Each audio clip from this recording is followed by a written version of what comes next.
And yet another blow to Canada's already troubled economy. Stellantis, the car maker, has announced that they are going to be moving billions of dollars of production to the United States in response to stay away from Donald Trump's tariffs. Hello, I'm Adrienne Batra. With me are Lorrie Goldstein, Warren Kinsella, and Brian Lilley. Brian, you have been writing about this relationship the federal government and the Ontario government has had with this company, Stellantis. Just yet another example of another company moving south of the border and taking billions of dollars in revenue with them. But this latest with Stellantis affects Brampton, thousands of jobs potentially on the line. But there's some nuance to what's going on here. Yeah, so this is a factory that opened in 1986. It was part of the American Motor Company. Uh, Chrysler later bought it. Now Chrysler is Stellantis. This is a plant that has been on the cusp of closing since it opened in 1986. They actually haven't been uh, running the plant for quite a while now, many months. It shut down last year, and they were hoping to bring the Jeep Compass into production there. Now that's going to Illinois. Yes, it's all due to Donald Trump's tariffs and the fact that the companies just have to have certainty. Why was it important for us to try and get a deal, to try and deal with these? Because of issues like this. Mhm. And Mark Carney was claimed during the Liberal leadership and then during the election that he's the guy that could get a deal, that he could deal with Trump, that he understood Trump. And of course, we didn't get a deal before the G7. We didn't get one on July 21st, like he said. We didn't get one by August 2nd, like he said. And on and on and on it goes. This is why it matters, because investment decisions are being made. And look, we can jump up and down about Stellantis, and we can talk about the whole EV battery plant thing in a moment, but it's not just Stellantis. TC Energy, TransCanada, they just moved $8.5 billion to the US. Why? Because it is a better investment environment for them at the moment. And for them, it wasn't just about the tariffs. It was about the fact that, well, they can make money in the United States Mhm. and they can't make money in their home country, Canada. Lori, you look at this, staying on the issue of Stellantis in terms of the subsidies, the EV market. We all rushed to the gates on this, really, I think, quite blindly. Oh, look, absolutely.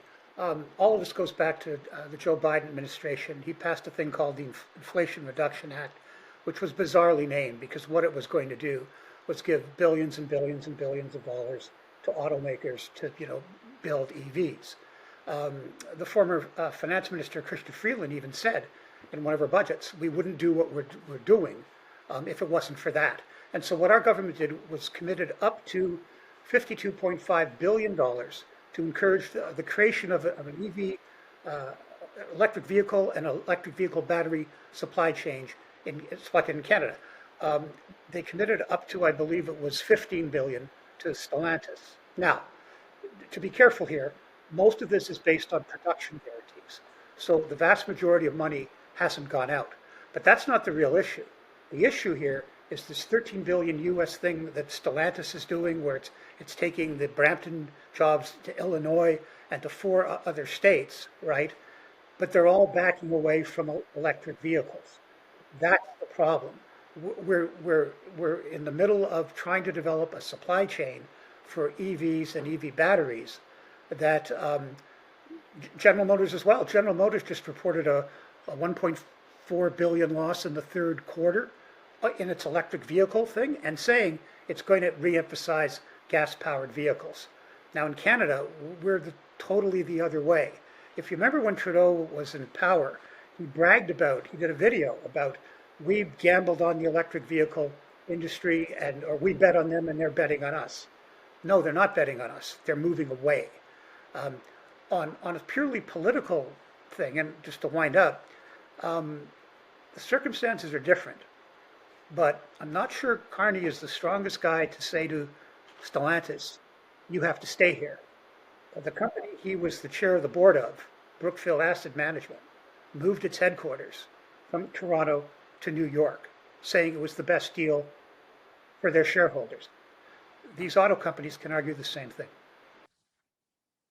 Warren, on that political front, Melanie Joly, the industry minister, who we've all talked about how weak she was in various other portfolios she's had, sent a tepid letter to Stellantis, saying that they're going to potentially sue them if they don't honor the commitments that were made to the in the Brampton plant specifically. But overall, from a political aspect, we see Doug Ford pouring out balls of Crown Royal in response to companies moving south. What are they going to do now that Jeep is going to do produce Jeep Compasses down south? I mean, there's imagery of what he might do, but the response that we've had is I find it weak, but it's led up to a weakness. I'm wondering your take on that. Well, two things off the top. Full disclosure, I drive a Jeep. I've been a Jeep owner for years. I love Jeeps. And number two, in the past, my firm has advised Brampton, but I happen to agree with them and the governments with their general unhappiness about all of this. I'm sure a lot of voters do. But again, and I say this as the liberal guy on the panel, this is an example why government should not be in the business of business. They're really bad at guessing where the market's going to go. The thing that has surprised me here is, the catechism that we'd all been taught over the past few months is what will be the impact of tariffs? Well, we were told that it would flow down to the American consumer and it would cause some inflation there. It has flowed down a bit, but not dramatically so. The second thing we were told is companies that have big infrastructure, like the auto industry, the economics didn't work for them to move. And the third thing we heard was, Trump was going to back off because part of tariffs was not just a revenue stream for him, but also to bring companies back to the United States or get them to set up in the United States. Well, guess what? It's working. Like he is actually being successful in getting, you had the head of Indonesia standing on a stage in a hot mic incident saying, hey, I got to meet with your sons so we can talk business. He's got $1 trillion promised investment from Europe. Like this part of his tariff policy of moving headquarters to the United States, it's working. And I think Canada and other countries need to give their heads a shake because what they predicted was going to happen is not happening. Well, and I think to Warren's point, Brian, we heard from Howard Lutnick last week talking about Canada's auto sector, that they need to, ostensibly saying they need to figure out what they're going to do. And this is just on the heels of Mark Carney and his merry band of cabinet ministers going down to the White House. Again, still no deal in hand. Particularly in the auto sector, this seems to be coming to a head. They also said in the renegotiating of CUSMA or USMCA, whatever you want to call it, dairy is going to be in there as well. I guess my question is, big industries in Canada overall are going to be hurt by such a tepid and weak Canadian government. And I hate to say, in Canada, sadly, we rely too much on our government to be part of our business. We don't have that perfect free market here. Well, on issues like dairy, I mean, it's part of supply management. That is a complete government program, and that is how they operate. Look, the Americans aren't pure on agriculture either. They do incredible amounts of subsidies, direct subsidies to their farmers. We do an indirect subsidy by pushing prices higher for consumers and having a controlled market. We are in a very tough spot, and we have been since Trump got back into power. And I hate to keep hitting this drum, but it's not just about the tariffs. It's about how he's changing the American economy, how he is drawing in business, how he is deregulating areas of the economy where we are over regulating.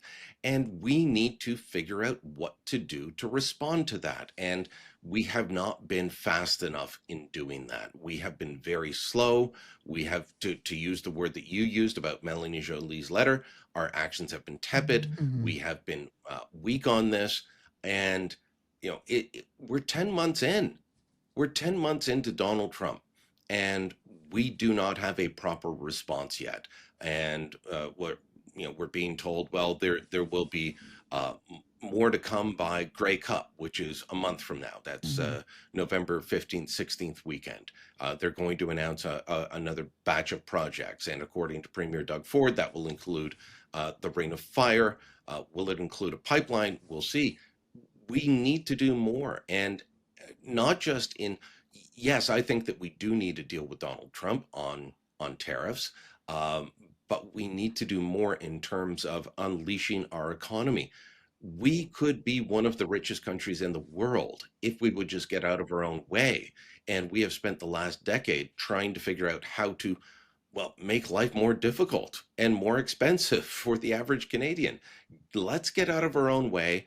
Let's unleash our economy. Let's do trade deals with all these countries that we already have, free trade deals with, but let's start actually trading with them so that we're not as reliant on the Americans as we currently are. Warren, I want to pick up on that, and Lorrie, you're going to get the last word. But Warren, I want to pick up on what Brian is saying with respect to that. A few months ago, we all saw coast to coast, all the premiers, everyone was elbows up. Everyone was, we got to fight. We're going to do our own thing. We're going to look for new markets and elsewhere. We can't keep relying on the United States. There seemed to be quite it was a unifying message. But you don't see that happening anymore. Each province is looking at the inability for the federal government to get a deal done that works for their province. So you're seeing that they're going out on their own. They're forced into doing these sorts of things. They're making their own announcements about big projects. They're sort of sidestepping this whole national unity BS that the Liberals are touting, because it's not going to work, unfortunately. So how do you see that unfolding with various provincial leaders saying, we're not going to rely on the feds here. We got to do our own thing? Well, there's a guy named Brian Clow who actually used to work for me in politics, and he became very senior with Trudeau, and was in the Globe and Mail this week. And it was a classic Ottawa response to answer your question, Adrienne, like stop eating their cucumber sandwiches and look up from their mint juleps, and saying it's very unhelpful that the premiers are disagreeing in public. It hurts our trade position. And it's like, well, no, guys, you're the ones who screwed this up. You're the ones who said elbows up. You're the ones who said you'd get a deal. You're the ones who said trust us, not Pierre Poilievre. You're the ones who said those things. The premiers believed you. The public believed you. Voters believed you. And now we've got bupkis. We've got zero. We're actually in a qualitatively worse position than other CUSMA partners like Mexico. We've got nothing. So what did you expect, Ottawa, for the premiers to do? Of course they're disagreeing in public because they're seeing in technicolor that your strategy isn't working.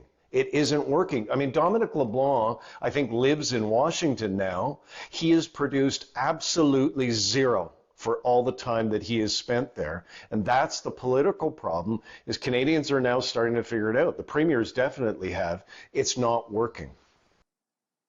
I think really, Lorrie, that's ultimately the biggest challenge that we face, is how ineffective whomever we're sending to Washington, whatever government has got, we have in Ottawa, been the Liberal government for the last over 11 years now, is ineffective, ineffectual, and seem to be unserious, or we are not taken seriously. There was even a point where the Liberals wanted to carve out a separate section with Mexico, and Mexico basically said, "No, we're not going to be doing that. We have a trade deal. We'll renegotiate that." So even when we're trying to carve out a separate piece away from the U.S., it's still not working for the Liberal government, because I don't know if we're not being taken seriously. They recognize that perhaps Canada's not a big enough market. They need the U.S. market. I mean, I know there's a lot of factors at play here, but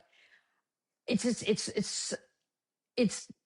hurting this country so much, the ineffective nature of this Liberal government on getting any deal? Well, look, the primary reason this is happening is because of Donald Trump. And I'm not sure any Canadian government could deal with this without us taking a huge hit. So I'm not angry with the Liberals about that. But what I am angry about is they knew all this stuff when they were doing that elbows up nonsense. They knew that our economy under them was already in a bad state.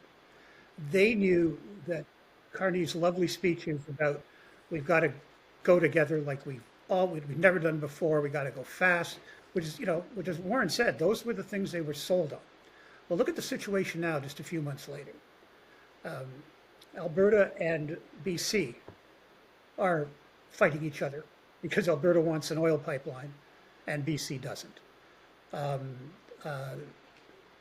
On the issue of the Chinese tariffs on canola, 100% canola, China says you drop your 100% tariff on our autos, we'll drop canola. Now there are arguments to do that and there are arguments not to do that. But the practical problem is the auto sector is now, well, wait, if you do that, you screw us because of all those investments we made into electric vehicles. So what's the result? You now have Wab Kinew, the Premier of Manitoba, and Scott Moe, the Premier of Saskatchewan, where they have, big canola industry. They're fighting with Ford, who says, no, you can't do that deal with China. Whatever other concerns, you can't do that deal with China because you'll screw all this money that we want to put into EVs. The Trudeau government and the Ontario government and the Quebec government earmarked this money, which hasn't been set out yet, to support the EVs. But what don't we have? We don't have a supply chain. Like, all of this should have started with getting the minerals that we have to supply that EV chain in Canada. Because even if this thing survives, where are we going to have to get the raw materials from? China. So it's not I think it's unfair to say that this wouldn't have happened no matter who, whether it was Poilievre, but the way the Liberals and Carney, who knows this stuff, misled the public, that to me is the major concern we should have, in addition to the economy struggling right now. Well, Canada's economy is running on empty, and a lot of these problems are of our own making. But will the Carney government respond in their next Liberal budget? We'll see. Like this video and subscribe to our YouTube channel, and go to the TorontoSun.com. You'll find commentary and coverage there you will not find anywhere else.